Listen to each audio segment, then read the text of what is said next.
আজ ভয়াল 12 নভেম্বর। এই দিনে ভোলার উপকূলে আঘাত হানে প্রলয়ঙ্করী ঘূর্ণিঝড় কোরকি। প্রাণ যায় কয়েক লাখ মানুষের। 54 বছর পেরিয়ে গেলেও কান্না থামেনি স্বজনহারাদের।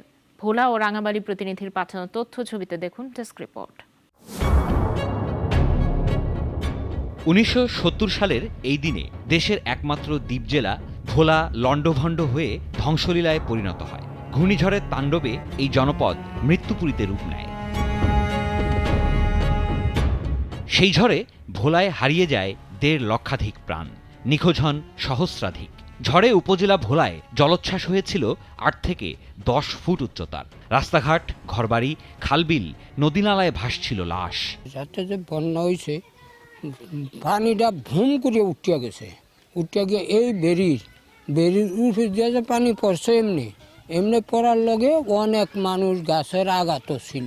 মানুষ বাডা মাছের মতন বাড়ছে।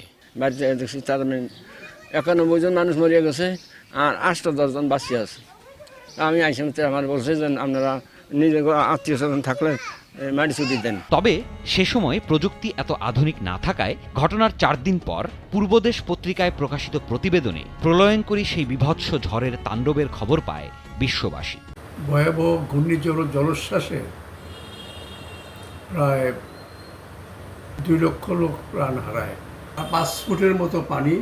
আমি এই পানি সদর রোড দিয়ে আস্তে আস্তে আমার এক বন্ধুকে নিয়ে আমি শিবপুরে নদীর পার, মেঘনা নদীর পাড়ের দিকে চলে গেলাম। গিয়ে দেখি একটি পুকুরের পাড়ে লাশ আর লাশ সারিবদ্ধভাবে পড়ে আছে। আমি সে ছবি নিলাম। আরেকটু আগে দেখি বাগানের মধ্যে গাছের লগে এক মহিলা এবং তার ছেলে বেত বাগানে ঝুলে আছে। তারপরে মেঘনা নদীতে সারি সারি লাশের সারি যাচ্ছে, তার ছবি নিয়ে আসি। তারপর এক এক করে পেরিয়েছে 54 বছর, কিন্তু এখনো কান্না থামেনি স্বজনহারাদের। আয়া মানুষজন যা আছে সব বাসায় লইয়া গেছে। এই সব লইয়া গেছে। 2-4 জন ওই চাল চুল উল্ডে ফুল্ডে যারা ধরি আছিল, এই একটা বড় একটা বিল আছিল, এই বিলটার মধ্যে আনি হালাইয়া উল্ডে ফুল্ডে কেউ তলে পড়ছে, কেউ উঠে পড়ছে, মরিয়া আমাকে মা টা যেমনি ভাই বোন সব মরিয়া গেছে। অনেক মানুষজন আমার বাড়ির তো 80-85 জন মানুষ মরছে। অনেক মানুষ কেউ গাছ উঠিয়া রয়েছে, মরিয়া গেছে। আমরা বাড়ির উপরেই আসছিলাম, আমরা একটা খাজুর গাছে এরকম দরিদ্র আসিল লাগাই না, এই দরিদ্র আসছিলাম আমরা। হারিকেনরূপী জলোচ্ছ্বাসের সময় ঝড়টি ভোলাসহ উপকূলীয় 18টি জেলায় আঘাত এনেছিল, যার মধ্যে ছিল পটুয়াখালীর বিচ্ছিন্ন দ্বীপ উপজেলা রাঙাবালিও। সেখানে হারায় হাজার হাজার প্রাণ, নিখোঁজ হয় সহস্রাধিক।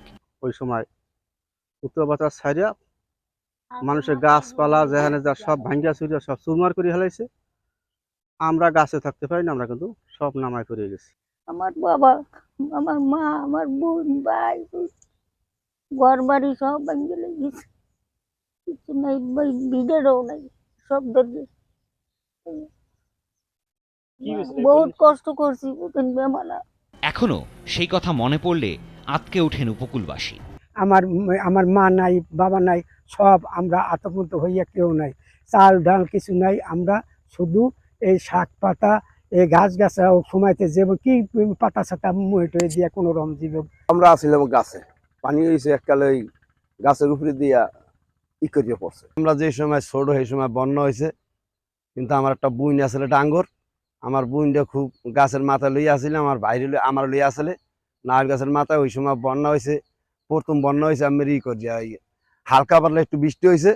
বৃষ্টি হওয়ার পর খুব একটা ঝড় হয়েছে, প্রথম ঝড় দেয় আমরা সেই সময় গাছের মাথায়। সে ঘটনার এত বছর পরও ঘূর্ণিঝড় ও জলোচ্ছ্বাস থেকে রক্ষায় রাঙাবালিতে পর্যাপ্ত আশ্রয়কেন্দ্র করা হয়নি।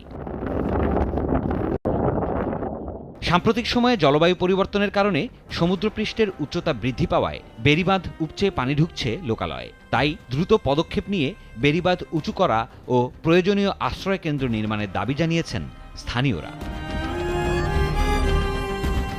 সিরাজুম মনির, শুভ, নাগরিক।